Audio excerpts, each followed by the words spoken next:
Even if you're not on a budget, we all love looking for ways to save money. Hi everyone, it's Sherry. I hope that you are having a wonderful day.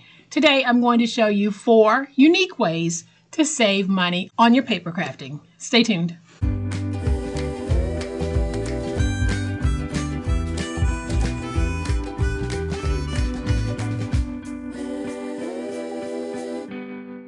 Welcome to my channel, friends. Thank you so much for being here. I am not going to take up much of your time today, but I am still on Craft Your Stash and Use What You Have. So, well, we're in the Wayback Machine and we're going back and we're going to look at 4 unique materials that we can use to help us save money on our paper crafting. So I'm not making a project today. I will be showing you how we can apply these paper sources to our project. So let me flip to that overhead camera because y'all know what time it is. It's time to make it. All right, so most of you know that I work with chipboard a lot. Not everyone has chipboard and not everyone can afford to have chipboard. But there is a way that you can get the consistency of chipboard, whether it's cereal boxes or this method. And what am I talking about? I am talking about our paper pads. Usually the cover or the back page is a lightweight chipboard. Then if you take 2 of these and you double stack them, you have the consistency of a medium weight chipboard. But in most cases, you can get away with just using this, the back side or the front side of the pad, to give you that firmness that we want for some of our projects. Because I am going to be using this to demonstrate the actual paper sources that I'll be sharing with you, I am going to go ahead and just cut out some mini folios. We're not going to make the folios, but I am just going to cut out these pieces so that I can show you what I'm talking about. So I have cut out these pieces, and this is paper source number 1, the back of your paper pads or the front of your paper pads. Let's use those as replacement for chipboard. Let's use those when we're making our boxes or we're making bags and you need some chipboard and you don't have it. If you have paper pads around you, you have the backs to those pads and you can use those in place of chipboard. So I've added tape to the backs of all of these because we're going to be using them just as demonstration purposes to show you how those hidden paper sources can work for us. So the source that is often overlooked is a gift bag. We get these all the time and sometimes we throw them out, but most of us crafters, we keep them. So I am just taking the handles out because we can save these to use them later. Then I'm going to take this bag and I'm going to find the adhesive flap, which is right here. And we are just going to deconstruct our bag. And you don't have to use a decorative bag. You can use a sandwich bag. Just open it and you instantly have some brown paper that is very masculine in how it looks. So now that we have this open, you can see that we have quite a bit of usable paper. I am just going to go ahead and cut away the bottom to get it out of my way.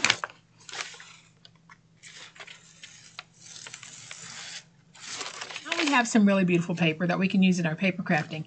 You can actually take this and just iron out the creases, but I am just going to show you how easy it is for us to take this and just use it to make a little folio. Now I am using way more space here than I ordinarily would, but this truly is for demonstration purposes to show you how we can find those items in our home that we can use to make paper.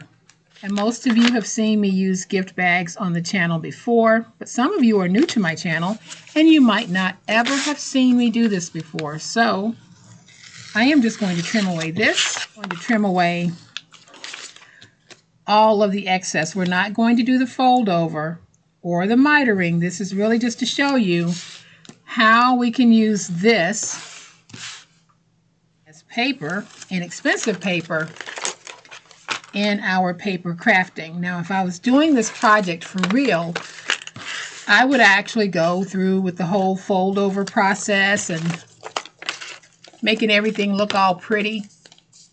But I really just wanted to do it like this so that you're able to see how we can take a gift bag and use the paper of that gift bag as paper in our project. The third one is decorative contact paper or decorative shelf liner, whatever you want to call it.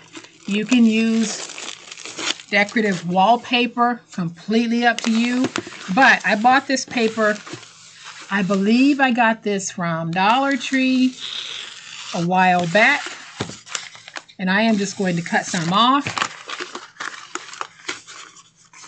This already has a nice resist on it, so that makes it water resistant. So we are going to go ahead and just peel away our little backer sheet. I'm going to take my little pieces here. I really did not have to put tape on these, but I did. So let's put that there. Let's take our spine, put our spine right here. And then we'll take our last piece and we'll put it down right there. Now I can flip over. Again, I'll do the same thing.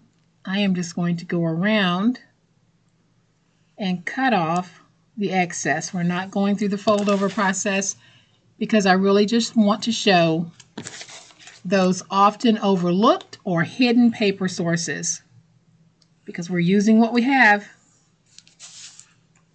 And what I'm showing you, these are things from my stash that have just been sitting there that I have been overlooking. So there is my third paper source, and now I'm going to share with you the fourth paper source, one I do quite often on the channel. Haven't done it in a while, but it's one that we all love when I do it.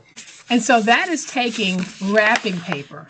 You can get a whole roll of wrapping paper for about $5, sometimes even less, and this is good quality. I think that there are 45 feet on this roll, and this roll was under $5. So I will be able to do very economical paper crafting with this particular paper source.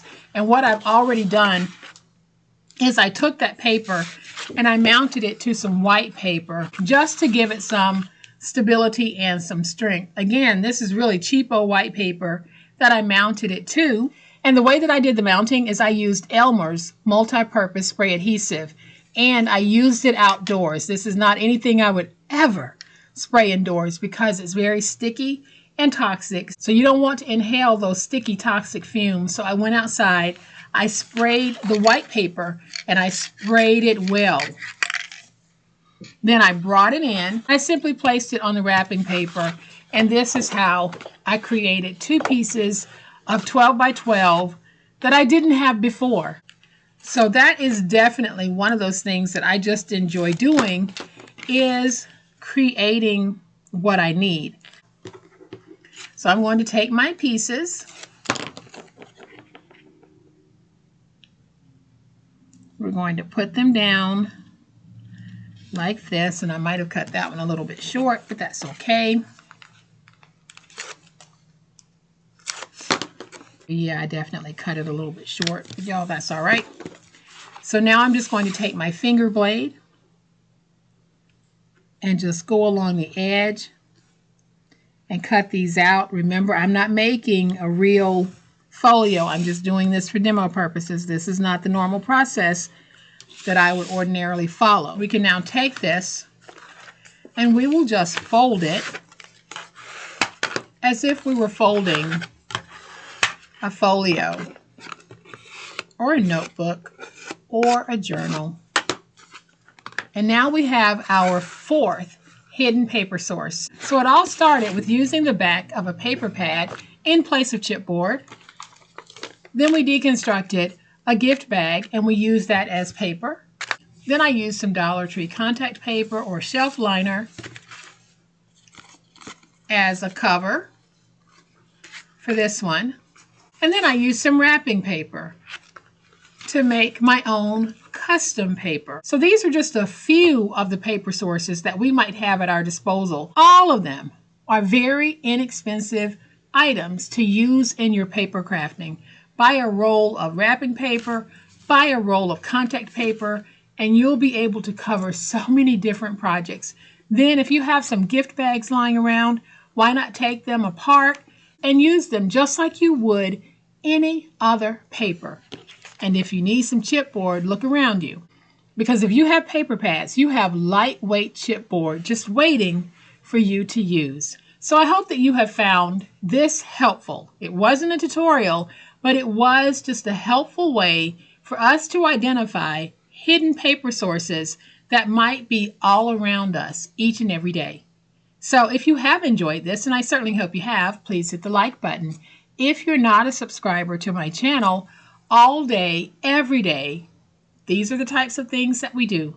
So I'd love to have you subscribe. Hit the subscribe button and make sure you hit the notification bell so that you'll know when I upload a new video. As always, my beautiful friends, please be safe, be kind, and be the reason someone smiles today. Happy crafting, and we'll chat later. Bye.